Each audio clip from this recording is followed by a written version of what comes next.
Boycott, Divestment, Sanction atau BDS merupakan sebuah gerakan yang dibentuk pada tahun 2005 oleh koalisi dari organisasi-organisasi masyarakat sipil Palestina sebagai respon terhadap kegagalan komunitas internasional dalam menyelesaikan konflik Israel-Palestina.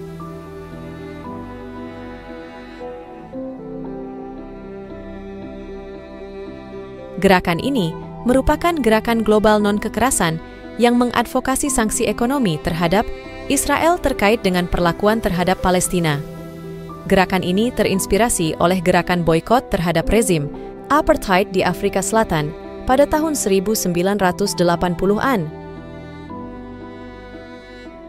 yang membuktikan bahwa tekanan ekonomi dan politik internasional dapat memainkan peran penting dalam meruntuhkan sistem penindasan. Gerakan ini mengadvokasi 3 strategi utama, yakni boykot terhadap produk-produk Israel, divestasi dari pendudukan Israel di wilayah Palestina, dan sanksi terhadap pemerintah Israel sampai mereka mematuhi hukum internasional dan menghormati hak asasi manusia.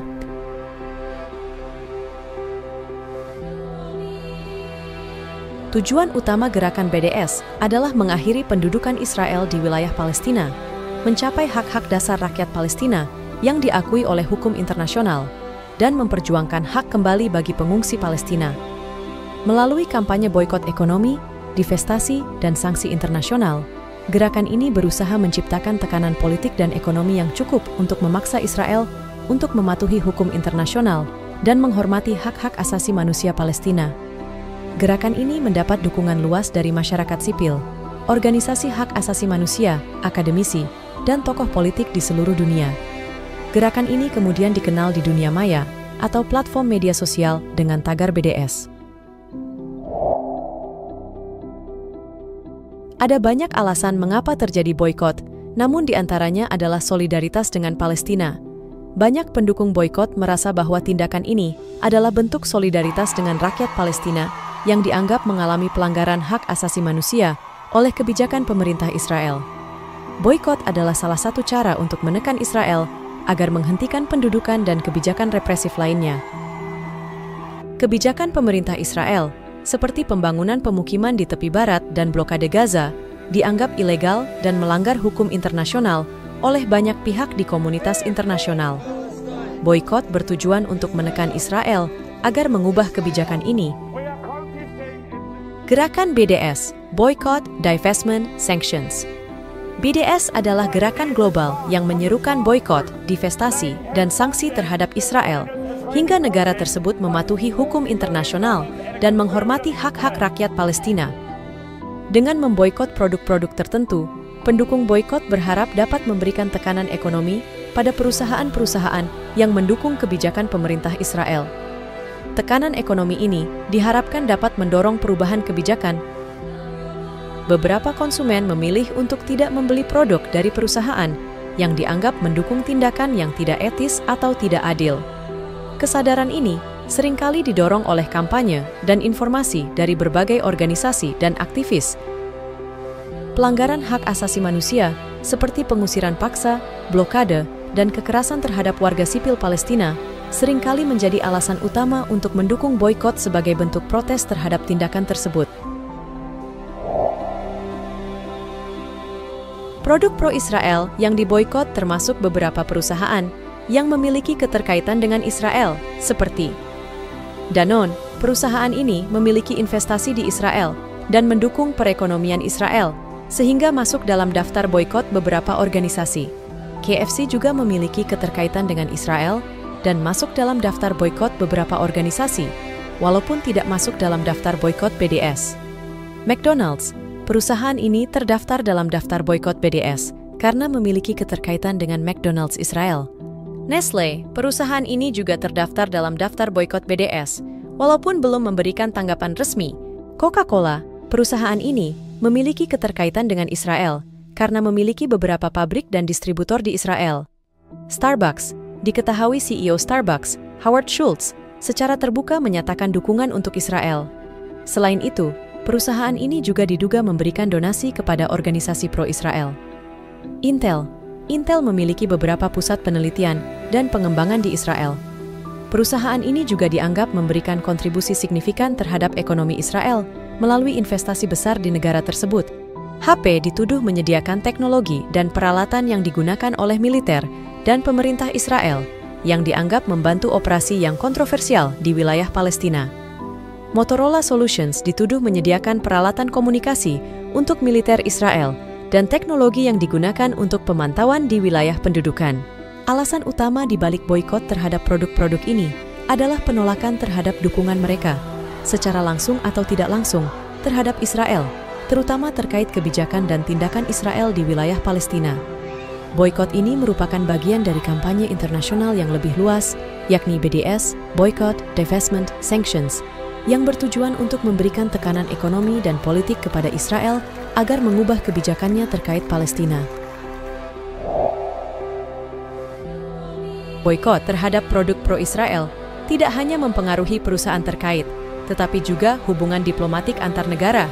Negara yang mendukung boikot cenderung memperkuat aliansi dengan negara lain yang memiliki pandangan serupa, menciptakan blok geopolitik yang lebih solid.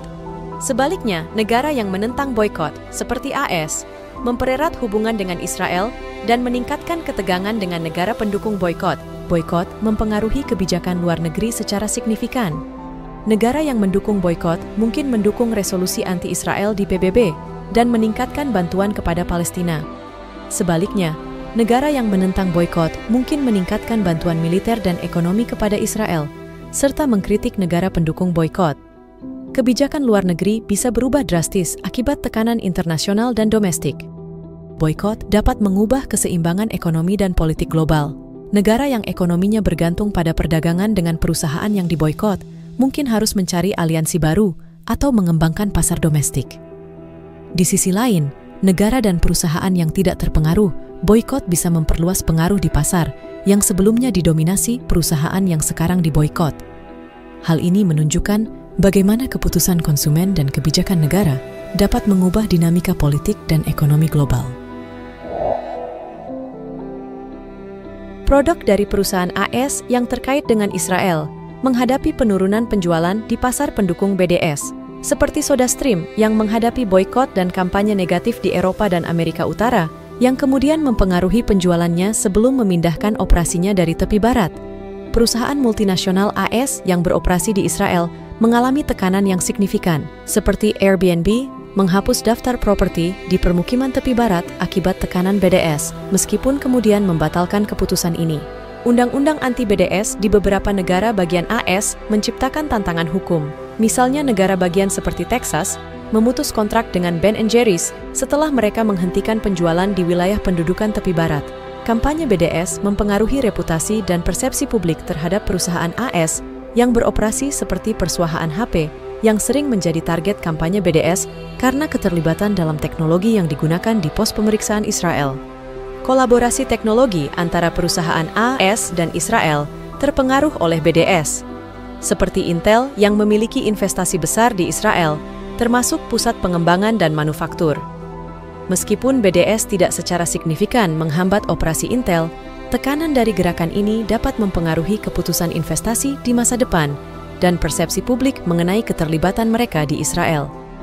Dampak BDS terhadap produk pro-Israel asal AS lebih terlihat pada penurunan penjualan, tekanan pada perusahaan, dan tantangan hukum di tingkat mikro, serta penurunan pada sektor ekonomi AS walaupun tidak secara keseluruhan. Gerakan BDS telah meningkatkan kesadaran global tentang situasi di Palestina dan tindakan Israel. Ini membuat lebih banyak orang di seluruh dunia menjadi sadar akan isu-isu hak asasi manusia di wilayah tersebut. BDS telah menciptakan polarisasi di dalam masyarakat internasional. Pendukung BDS seringkali berhadapan dengan lawan yang menuduh gerakan ini bersifat antisemit. Ini menyebabkan ketegangan di berbagai komunitas, termasuk kampus-kampus universitas dan organisasi internasional. Gerakan BDS juga telah membangun solidaritas global antara berbagai kelompok yang mendukung perjuangan Palestina, termasuk organisasi hak asasi manusia, serikat pekerja, dan kelompok keagamaan. Beberapa artis dan tokoh budaya telah mendukung BDS dengan menolak tampil di Israel atau bekerja dengan perusahaan yang mendukung Israel. Ini termasuk musisi, aktor, dan penulis yang memilih untuk tidak berpartisipasi dalam acara-acara yang diadakan di Israel atau oleh perusahaan yang mendukung kebijakan Israel. Selain produk fisik, BDS juga mempengaruhi produk budaya seperti film, musik, dan seni. Ini termasuk penolakan terhadap karya seni yang diproduksi atau didanai oleh entitas yang mendukung Israel. Perubahan dalam kurikulum pendidikan. Di beberapa tempat, gerakan BDS telah mempengaruhi kurikulum pendidikan dengan meningkatnya diskusi tentang sejarah dan situasi di Palestina, serta kritik terhadap kebijakan Israel. Implikasi dari boikot ini bisa sangat luas, mencakup dampak pada perusahaan itu sendiri, masyarakat internasional, dan bahkan pada dinamika politik global. Berikut adalah beberapa implikasi utama. Boikot dapat mengakibatkan penurunan penjualan dan pendapatan bagi MNC yang bersangkutan. Penurunan ini bisa sangat signifikan, tergantung pada skala dan durasi boikot, serta jumlah konsumen yang terlibat. Jika boikot terjadi di pasar besar atau pasar utama, dampaknya bisa lebih parah dan berpotensi menyebabkan kerugian miliaran dolar. Reputasi adalah aset penting bagi MNC. Boikot biasanya terkait dengan isu-isu etika, sosial, atau lingkungan yang mempengaruhi citra perusahaan di mata publik. Seperti konflik Israel-Palestina, publisitas negatif yang terkait dengan boikot dapat merusak kepercayaan konsumen dan menciptakan citra buruk yang sulit dipulihkan. Perusahaan mungkin perlu mengeluarkan biaya tambahan untuk kampanye hubungan masyarakat dan pemasaran guna memperbaiki citra mereka. Boikot dapat berdampak pada tenaga kerja dan rantai pasokan perusahaan. Penurunan penjualan mungkin menyebabkan pengurangan tenaga kerja, pemotongan gaji, atau penutupan fasilitas produksi. Pemasok dan mitra bisnis yang bergantung pada MNC tersebut juga bisa merasakan dampak finansial yang signifikan. Konflik Israel-Palestina adalah isu yang sangat kompleks dan emosional, sehingga respons perusahaan terhadap boikot dapat menentukan keberhasilan mereka dalam mempertahankan dan membangun kembali citra dan operasional mereka di masa depan.